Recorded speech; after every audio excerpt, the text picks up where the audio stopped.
Hello everyone, welcome back to my YouTube channel. So friends, जैसा कि आप thumbnail में देख रहे हैं, कल यानी कि 7 सितंबर 2022 को यूपी सीएचओ 5505 वैकेंसी का पेपर यहाँ पर कंडक्ट करा दिया गया। फाइनली सभी लोगों ने यहाँ पे पेपर दे दिया है और यहाँ पर पेपर का लेवल कैसा आया था, इसका जो मेमोरी बेस्ड आंसर की है वो हम आपको यहाँ पे प्रोवाइड करेंगे। पेपर का लेवल भी दिखाएंगे कि कैसा आया था, लोग कैसा बता रहे हैं कि पेपर इजी आया था या मीडियम था या टफ पेपर आया था। इसकी भी इंफॉर्मेशन हम आपको इस वीडियो में प्रोवाइड करेंगे। और मेमोरी बेस्ड आंसर की कुछ कैंडिडेट्स ने क्वेश्चन बताए हैं, उसके आधार पे यहाँ पे 10-12 क्वेश्चन 15 क्वेश्चन जो भी हो सकते थे वो मैंने यहाँ पे डाले हैं। अगर उसमें कुछ करेक्शन होंगे तो वो क्योंकि मेमोरी बेस्ड है, एग्जैक्ट ना तो क्वेश्चन पता है कैंडिडेट्स को याद रहते हैं, तो जिस हिसाब से उन्होंने क्वेश्चन बताए हैं उसी हिसाब से यहाँ पर मेमोरी बेस्ड आंसर की बनाई गई है। अब यहाँ पे काफ़ी लोग सारे कमेंट भी करते हैं कि सर ये क्वेश्चन नहीं आया था, ये किस शिफ्ट का है। तो मैं यहाँ पे शिफ्ट क्लियर नहीं कर पाऊँगा क्योंकि कौन कैंडिडेट किस कैंडिडेट ने यहाँ पे क्वेश्चन भेजा है, किस शिफ्ट में था, उन्होंने जब क्लियर नहीं किया है कि हाँ किस शिफ्ट का क्वेश्चन था, तो ये मैं ऐसे नहीं क्लियर कर सकता हूँ। फाइनली यहाँ पे जितने भी क्वेश्चन मुझे मिले हैं मैंने यहाँ पे डाल दिए हैं, बना दिए हैं। और फर्दर इन कैंडिडेट से इंफॉर्मेशन ले रहे हैं कि जैसे ही यहाँ पे फाइनल अभी जितने ज़्यादा क्वेश्चन मिल जाएंगे उनकी एक और पीडीएफ यहाँ पर हम लेकर आएंगे। कोशिश करेंगे ज़्यादा से ज़्यादा क्वेश्चन यहाँ पर आपको प्रोवाइड कराया जा सके। तो चलते हैं अपडेट की तरफ। और अपडेट में जाने से पहले अगर अभी तक इस वीडियो को लाइक नहीं किया तो सबसे पहले इस वीडियो को लाइक करें, शेयर करें। चैनल पर नए हैं फिर चैनल को सब्सक्राइब नहीं किया तो चैनल को सब्सक्राइब करके बेल के आइकन को प्रेस करना बिल्कुल ना भूलें। तो अब चलते हैं यहाँ पर, सबसे पहले देखते हैं कि पेपर का लेवल कैसा आया था, उसके बाद चलते हैं मेमोरी बेस्ड आंसर की तरफ। सो फ्रेंड्स, यहाँ पर आप देख सकते हैं मैं अपने चैनल यूपी जॉब्स 18 पर आ चुका हूँ। हम अपने चैनल पे आ चुके हैं। यहाँ पे कम्युनिटी सेक्शन में आपको हम लेकर चलते हैं, जहाँ पे कल मैंने ये पोस्ट किया था। फाइनली यहाँ पे आप देख सकते हैं मैंने यहाँ पे पोस्ट डाला था, यूपी एनएचएम सीएचओ 5505 पोस्ट का आज का पेपर का लेवल कैसा रहा है। फर्स्ट शिफ्ट, सेकंड शिफ्ट और थर्ड शिफ्ट सभी लोग पोल करें। तो फर्स्ट सेकंड थर्ड तीनों शिफ्ट के कैंडिडेट्स ने यहाँ पे पोल किया है। और फाइनली इसके बाद यहाँ पर आप देख रहे हैं जो पोल आया है उसमें आप मैंने यहाँ पे कौन कौन से ऑप्शन दिए थे आप देख सकते हैं, इजी, मीडियम, हार्ड और वेरी इजी। ये यहाँ पर 5 ऑप्शन मैंने दिए थे। तो यहाँ पे आप देख सकते हैं जो पोल हुआ है उसके अकॉर्डिंग कुछ जो सबसे ज़्यादा यहाँ पे देख सकते हैं जो वेरी हार्ड कैंडिडेट बता रहे हैं कि 69% कैंडिडेट बोल रहे हैं वेरी हार्ड पेपर आया था। और इसके बाद देख रहे हैं 12% में है हार्ड, मीडियम में 9 और 7% कैंडिडेट बोल रहे हैं ईजी आया था। और वेरी इजी कैंडिडेट्स बोल रहे हैं केवल 2%। तो कुल मिला के यहाँ पर अगर कल जो पेपर का लेवल देखा जाए तो यहाँ पर हार्ड ही पेपर आया था, वेरी हार्ड ज़्यादातर कैंडिडेट्स ने बोला कि वेरी हार्ड। अब यहाँ पे फर्स्ट सेकंड थर्ड शिफ्ट का ये मिक्स है, लेकिन जो थर्ड शिफ्ट के कैंडिडेट्स मिल रहे हैं जिन्होंने अभी मैसेज भी किया कि सर थर्ड शिफ्ट का पेपर बहुत ही टफ आया था, बिल्कुल भी पढ़ा हुआ नहीं आया था, कहाँ से क्वेश्चन आ रहे थे कुछ समझ में नहीं आ रहा था। तो ऐसे में वो एग्जैक्ट जब क्वेश्चन मिलेंगे तभी क्लियर हो पाएगा कि किस शिफ्ट का पेपर कितना टफ आया था। अब यहाँ पर एक बात इस पर जो है मैं एक और वीडियो भी लेकर आऊँगा जिसमें आपको बताऊँगा कि अब इसमें जो उसने मैंने एक वीडियो डाली थी कि नॉर्मलाइजेशन से संबंधित। तो यहाँ पर जब पेपर का लेवल सभी का पता हो जाएगा, अब इस पर पूरी जानकारी ले ली जाएगी, उसके बाद यहाँ पर आपको बताया जाएगा कि नॉर्मलाइजेशन में किस किस शिफ्ट के लगभग कितने नंबर बढ़ सकते हैं और किसको फ़ायदा हो सकता है किसको नहीं होगा। तो इन पर भी एक वीडियो आपके लिए लेकर आएंगे। तो यहाँ पर कुल मिला के अगर देखा जाए तो पेपर का लेवल यहाँ पर भी हार्ड ही बताया गया है। अब चलते हैं अपने मेमोरी बेस्ड आंसर की तरफ। सो फ्रेंड्स, यहाँ पर आप देख सकते हैं मैंने मेमोरी बेस्ड आंसर की तैयार की है 7 सितंबर 2022 ऑल शिफ्ट मिक्स। तो यहाँ पे कौन सा क्वेश्चन किस शिफ्ट का है ये क्लियर नहीं है, मैं आपको यहाँ पे फिर एक बार बोल दे रहा हूँ कि ये मेमोरी बेस्ड आंसर की है। जिस तरह से आप लोगों ने क्वेश्चन बताए उसी के आधार पर क्वेश्चन बनाए गए हैं और उसके बाद यहाँ पर आंसर प्रोवाइड किया गया। अगर सेम आंसर क्वेश्चन है और उसी का आंसर दिया है तो ठीक है, और इधर उधर थोड़ा बहुत चेंज भी हो सकता है क्योंकि एग्जैक्ट किसी को क्वेश्चन यहाँ पर याद नहीं रहते। तो इसी के आधार पर मेमोरी बेस्ड है। तो इसलिए आप लोग बिल्कुल भी परेशान ना हो कि हाँ सर ये क्वेश्चन नहीं आया था। मेरी कई कैंडिडेट कहते हैं कि हाँ ये नहीं आया था, ये फालतू क्वेश्चन है, ये किसी शिफ्ट में नहीं था। तो जिस शिफ्ट के कैंडिडेट ने एग्जाम दिया हो उस शिफ्ट के कैंडिडेट ने बोला होगा, ये नहीं बताया किस शिफ्ट का है। तो इसमें जो सबसे पहला क्वेश्चन आप दे सकते हैं यहाँ पे जो मुझे मिला है वो पूछा गया था, indented reddened streaks that usually appear on the skin. तो यहाँ पे जो धारीदार और ये लाल और ये इस तरह टाइप के जो निशान बन जाते हैं जब प्रेगनेंसी के बाद, प्रेगनेंसी के टाइम, तो वो किस वजह से बनते हैं? तो यहाँ इसका सही आंसर अगर आपके ऑप्शन में था, यहाँ पे दे सकते हैं स्टेरोग्रेविडम। तो ये अगर ये ऑप्शन आपके में था और इसको आपने सही किया है तो आपका ये आंसर सही रहने वाला है।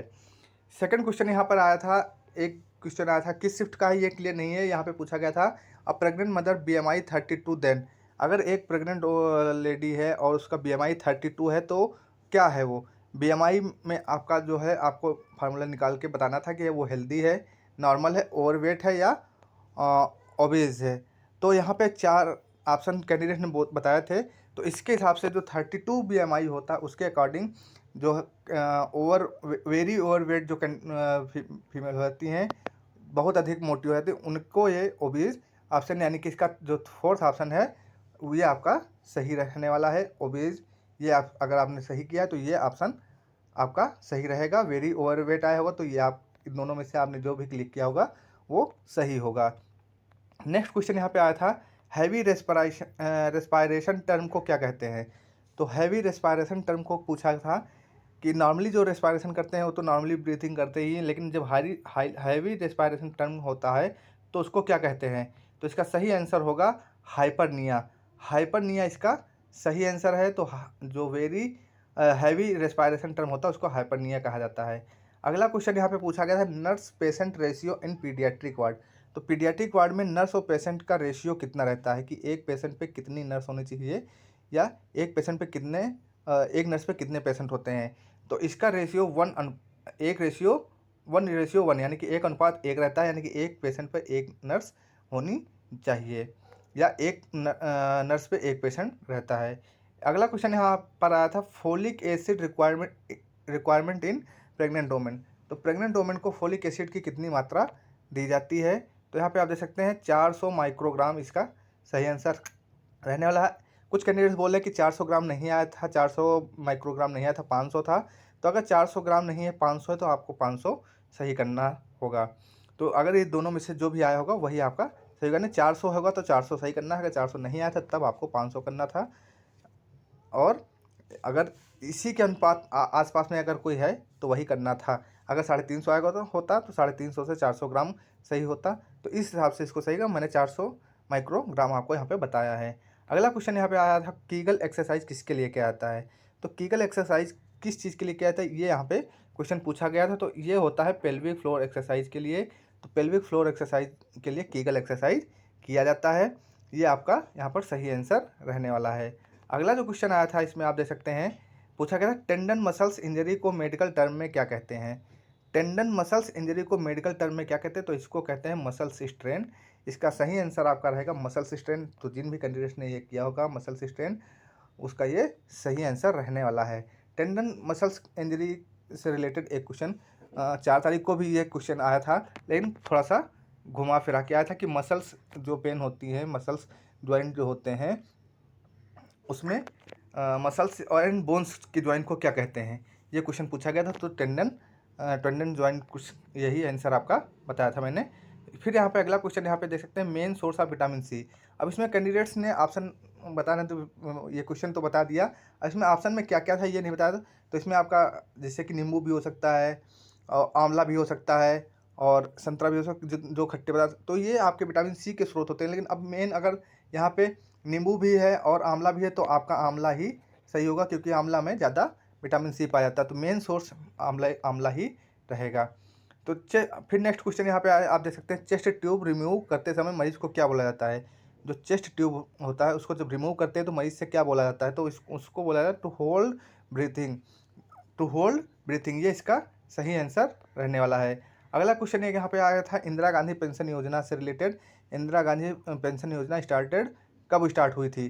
तो ये क्वेश्चन आया था। तो इसका सही आंसर आपका रहेगा यहाँ पे 9 नवंबर 2007 को ये योजना लागू की गई थी।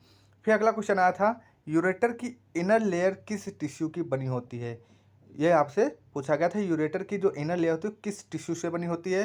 तो इसका सही आंसर काफ़ी सारे कैंडिडेट्स ने यहाँ पे अलग अलग दिए हैं, लेकिन जो मैंने अभी देखा है, क्लियर किया है, उसके हिसाब से जो कॉलमनर एपिथेलियम होती है उसकी बनी होती है कुछ कैंडिडेट्स इसमें कन्फ्यूजन भी है, अभी इसमें काफ़ी कन्फ्यूजन है।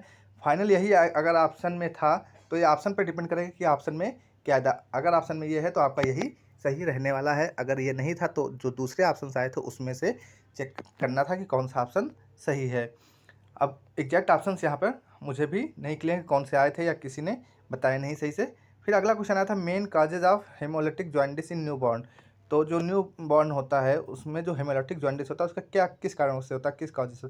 तो ये RH फैक्टर पर डिपेंड करता है। अगर RH नेगेटिव जो मदर होगी और RH पॉजिटिव फादर होगा तो यहाँ पर बेबी के अंदर ही हेमोलिटिक जॉन्डिस होता है। और इसकी जो किस वजह से इसमें बिलिरुबिन की अधिकता बढ़ जाती है, ये होता है। अगला क्वेश्चन आया था फाइब्रस टिश्यूज किस में पाए जाते हैं। तो ये क्वेश्चन आया था फाइब्रस टिश्यू किस में पाए जाते हैं, तो ये इसका सही आंसर होगा डर्मिस, टेंडर और लिगामेंट्स में फाइब्रस टिश्यू पाए जाते हैं। तो ये इसका सही आंसर रहने वाला। अब इसमें से कौन सा ऑप्शन में था यह आपको क्लियर करना है। मैंने यहाँ पे तीनों में बता दिया है, डर्मिस में भी होता है, टेंडन और लिगामेंट्स में ये पाया जाता है, फाइब्रस टिश्यू इसमें पाया जाता है। नेक्स्ट क्वेश्चन यहाँ पर आप देख सकते हैं the foetal movement felt by the mother is called. तो foetal movement felt by the mother is called, तो जो भ्रूण की जो गति होती है, जो मूवमेंट होता है उसको जो अनुभव करती है, मतलब उसको क्या कहते हैं, तो इसको क्विकनिंग कहते हैं। क्विकनिंग इसका सही आंसर रहेगा। Quickening is right answer. तो जिन्होंने क्विकनिंग सही लगाया होगा ये इसका सही आंसर रहने वाला है। फिर अगला क्वेश्चन यहाँ पे आप देख सकते हैं क्रॉनिक ऑकर्स इन। तो क्रॉनिक ऑकर्स इन कब होता है, तो सेकंड स्टेज ऑफ लेबर जब होती है तो क्रॉनिक ऑकर्स होता है, क्रॉनिक। तो ये इतने 15 क्वेश्चन यहाँ पे अभी तक मैंने बनाए हैं। अगर आगे जितने भी क्वेश्चन मिलते हैं उनका मैं कोशिश करूँगा कि सही आंसर आपको प्रोवाइड कर सकूँ। अगर आप ऑप्शंस के साथ साथ बताएंगे तो आपको एग्जैक्ट आंसर मिल जाएगा। अगर आप ऑप्शंस नहीं बता पाएंगे तो आंसर भी उसी के अकॉर्डिंग यहाँ पर आपको मिलेगा। तो फ्रेंड्स कोशिश आप लोग सभी करिए कि हाँ विद ऑप्शंस आपको 2 से 3 ऑप्शंस बताएं। अगर उसमें से नहीं होता तो आपको देखा जाएगा। अगर 3 ऑप्शन में सही होता है तो ठीक है, नहीं तो चौथा ऑप्शन हम लोग अपने आप से बताएंगे कि इसमें ये आंसर अगर होना चाहिए, अगर वो आया होगा तो आपका सही रहेगा। तो ये तो मेमोरी बेस्ड आंसर की है। एग्जैक्ट यहाँ पर जैसा क्वेश्चन आप लोग बताएंगे उसी के अकॉर्डिंग यहाँ पर आंसर दिए जाते हैं। तो इसमें बिल्कुल भी परेशान होने की बात नहीं है। इससे एक अनुमान ये लगता है कि अगर ये क्वेश्चन आए थे और आपने सही किए हैं, किस शिफ्ट के हैं ये मुझे भी नहीं पता है, लेकिन अभी थर्ड शिफ्ट के कैंडिडेट्स के क्वेश्चन जो आएंगे वो भी हम आपको प्रोवाइड करेंगे। सेकंड शिफ्ट के भी यहाँ पे क्वेश्चन देंगे, फर्स्ट शिफ्ट के भी क्वेश्चन मिलेंगे। तो जैसे मिलेंगे हम आपको यहाँ पर एक और आंसर की लेकर आपके लिए आ जाएंगे। तो फ्रेंड्स मिलते हैं नेक्स्ट वीडियो में नेक्स्ट अपडेट के साथ। तब तक के लिए जय हिंद, जय भारत।